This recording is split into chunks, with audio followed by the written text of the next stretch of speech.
Hello, friends. So I like to make videos on my phone. It's funny to me because I've been changing up the way I make my videos, and it's not super well planned or thought out. It's just whatever I have on hand that's convenient. So I used to make videos using my laptop with my Sony camera with a nice lens, and I used to use a mic, which was kind of annoying to hold. And then now I've switched to using these headphones, which have this inbuilt microphone. The quality of audio on this microphone, I think, is not nearly as good as the mic that I used to have holding up by itself, but it's better than if I'm on my phone.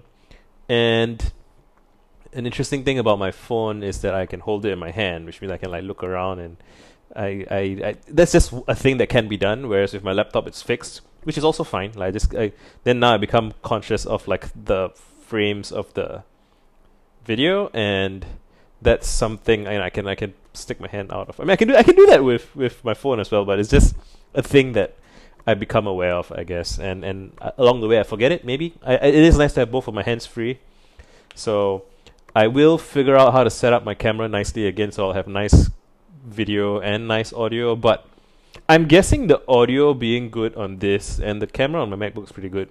I'm guessing this is superior to me using my phone. Probably. Let me know what you think. Anyway, that's a minute and a half of talking about my camera. Uh, I was going through some old drafts, and one of the things I have on that draft is bet on yourself. And it's funny, I'm reminded of how I was doing some tweets, and I tweeted something like, I can't even remember what it was about, but along the way I used the phrase making big bets on myself.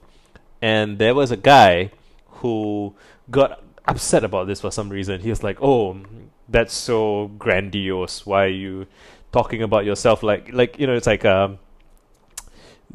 you're not launching rockets to space. Why is that a big bet?" And I'm like, well, it's a big. What do I mean by big bets? Is that I have rearranged my life in service of my goals and my ideals. I left my job, right? And I write and and he was saying things like, "Oh, so you tweet every day, like that's your bet." Like, it's very, very dismissive and very interestingly dismissive to me.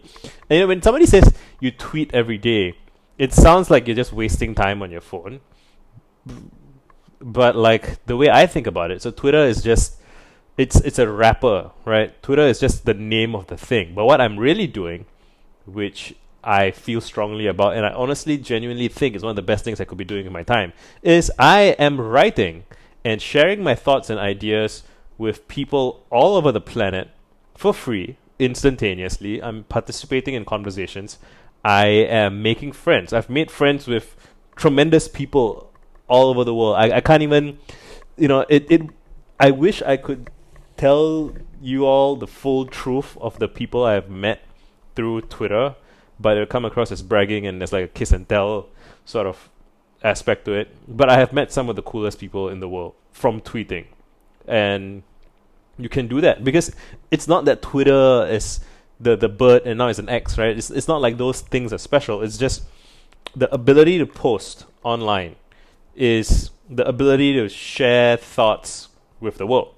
And, Montaigne was writing about some version of this 500 years ago, saying that the point of writing, essays and whatnot, pamphlet, like the point of being a pamphleteer, right? And you can so easily imagine a few hundred years ago, somebody would have been writing pamphlets and distributing them in public, and somebody else would be saying, "Oh, get a load of you. You think your thoughts are so important that you're sharing them with the public by printing press. Why not? Anyone can do it. You can do it. Why don't you do it?" And there's this often this sense of, well, that person has internalized, that person is a scrub. Look this up. A scrub is a concept from video games, and it's basically someone who believes that a game has to be played a certain way. So, for example, in like Street Fighter or something, they might say, "Oh, you can't just use fireballs over and over again, or you can't just throw your opponent over and over again." And like, why not? The game allows it. It's within the rules. A scrub is someone who has a particular idea about how the game should be played that is not actually does not actually correspond with the rules of the game, and they get mad when somebody else wins the game in a way that they feel should not be played. And yeah, so here we have a scrub, and there are many scrubs when it comes to media, and they have. Have you heard of the idea of like Schrodinger's immigrant? Schrodinger's immigrant is like, oh, these immigrants, they come in here, they are so lazy and they're taking all our jobs, right? Like they're so. Are they better than you or are they not? It's like somehow they're worse and better than you at the same time, depending on whether it's convenient or not. And similarly, like with these scrubs, you see this with people talking about wealthy people potentially. Not always, so it's a bit complex, but there's some situations where like, oh, look at this incompetent business guy making all this money because he's so stupid. And he's usually, they say he's exploiting people, which there may be some truth to that. But if it was so easy to, so okay, let's not use the business guy example because it's complex. But like let's talk about like being an e-boy, e-girl, like OnlyFans or some kind of solo entrepreneur, artist, creative type. And they make it out to be it's so easy. I remember someone saying something like, "Oh, you're just selling ebooks because you don't want to have a real job." I'm like, "No shit. Why would I want a real job?" And if it was so easy to not have a real job, why does anybody have a real job? Think about it. Seriously, why would you have a job if you can just talk shit online and make a living that way? Think about it. Like really, I really wish I could talk to these people face to face and like just stick with them and like hold them in that frame until they give me a genuine answer. Because they usually on Twitter you say some shit and they drive by and they're gone, right? But like why would anyone get a job if there were better options available, right? In terms of work, time spent, suffering endured and so on. Like it is harder. I know Jack White said an artist is someone who has to work like 2 to 3 times harder than a person at a normal job. Like the reason normal jobs exist is because there are patterns of human behavior that are reliable enough that you can write a script for how a person should behave to facilitate the exchanging of goods and services, right? That is reliable. You just need a person to be in that role and follow those instructions and not deviate too much from that, and you get your paycheck, right? And that's what a job is. And I have so much I want to get into about what is a job anyway. What does a real job mean? Explain to a hunter-gatherer what a job is. There's a great bit from, I think a Louis C.K. bit where I think God comes along and says, what are you doing to some guy? And he's like, oh, I work. My job is to like help people with their video game troubleshooting. Like when the game doesn't work, they call me. And he's like, why do you do that? It's like, it's my job so I can make money. It's like, what do you need a job for? What do you need money for? There's food on the floor. There's animals. We live in a society, right? And there's so much convoluted mess when it comes to living in a society. And which is funny. There's a lot of funny things about how janky it is to live in a society. But I wanted to make this video about betting on yourself, right? So I lost in tangents there. But having a real job, betting on yourself. Right, so I worked a real job for a good 5.5 years, and it was a great time. I made my employer a lot of money, I think. And, so like I was working in content marketing. My job was to increase sales increase signups, right? Raise the amount of traffic coming to our site, which correlated to increase in signups, which became increase in revenue. I made content that helped our particular clients solve their problems so that they think highly of us, they consider us when they want to sign up, and a whole bunch of layers like that, right? And I get paid a monthly salary, which was pretty decent, and it was more than I thought I was worth when I first got a job. But halfway through or later along the way, I realized that whether I do a decent job or I do a great job, I get paid the same amount. Right, I mean, and my boss was great, and I got raises over the years, and like there was a like career path upwards for becoming more senior, and then hiring other people and managing them and all of those things. But fundamentally, if I wrote a blog post that made this much amount of money for the company, I get paid the same amount. If I, yeah, maybe in retrospect, I could have like tried to negotiate some kind of bonus type arrangement. I know that my boss would have been agreeable to that. He's great. I've recorded videos with him before, Dinesh. He's a wonderful guy.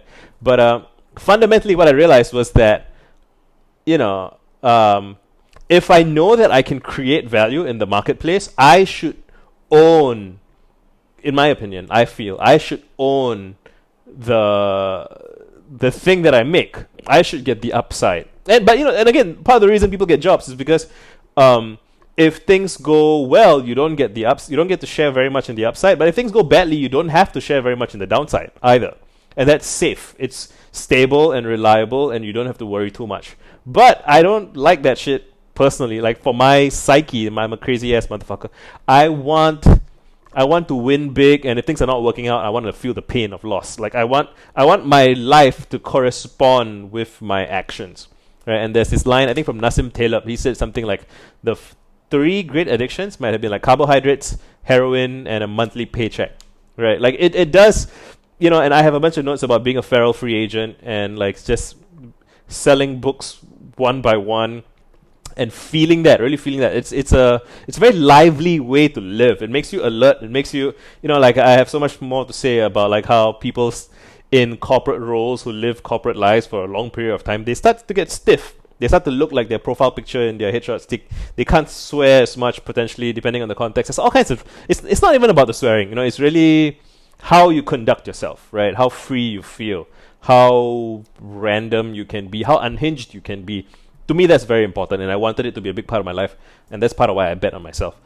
But yeah, I have a thread that's about like doing unpaid work, and this was from like 2018, before I left my job, I think. And I said, you start by doing unpaid work for yourself. That's what I did blogging when I was a teenager, and you use that unpaid work to get paid work. So people see the quality of the work that you do, and they take a chance on you, and they hire you for some more serious stuff. And that was how I got hired. My boss didn't actually found my blog. He saw that I could write, and he asked me if I would consider writing for his company. And we did like a trial, and it worked out well. We signed a contract, blah, blah, blah. And then the step 3 was save up money so that you can afford to do bigger projects of unpaid work for yourself. So basically, be your own client, right? And I guess this was kind of my commentary on unpaid internships. I'm like, if you're gonna do an unpaid internship, do it for yourself. Right, produce the writing or the videos or the video games or the software, whatever. Produce the shit that you wish existed, and you stand behind it. You promote it. You share it. You take ownership of it. And again, I know that there's a spectrum of how people feel about these things. Maybe 95% of people are terrified of that idea, and it is scary. It is scary because you have to stand by it, right? If you're working at a job, right? Let's say you are a cashier at a movie stand or something. If that feels like it's, I don't know, poor person coded or like working class coded, there's jobs like that all the way up the spectrum of, if you're like you're working at, what's the highest paying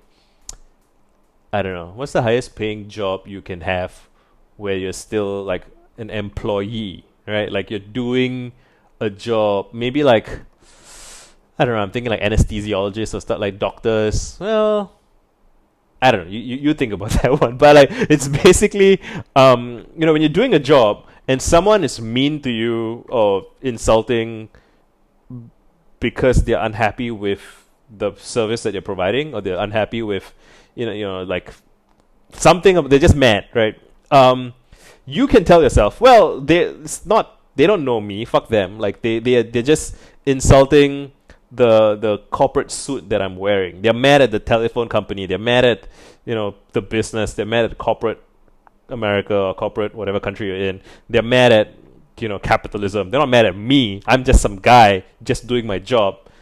Whereas if you strike it out as an artist or as a creative on your own, and you write the book that you want to write, and you make the music that you want to make or whatever, and people think it sucks, that the relation, there's not much of a skin suit there. You feel very directly, ouch, they think I suck. I mean, you have to. There's a bunch of psychology management that you have to develop as the creative to not go insane. But it's a lot more intimate, right? And I do think that there is like a intimacy fee bonus, like people's aversion to being personally attacked for their work makes them less likely to do it. It makes them less likely to strike out and run their own shit, which means that the people who do that, while we get punished more for it in some sense, we also get rewarded a lot more for it. So there's like this risk reward variance, which is also probably why people who have like ADHD or like bipolar, or just people who are mentally like neurodivergent, or people who are just kind of chaos minded, or thick skinned or whatever, like people who just can't stand the oppressiveness of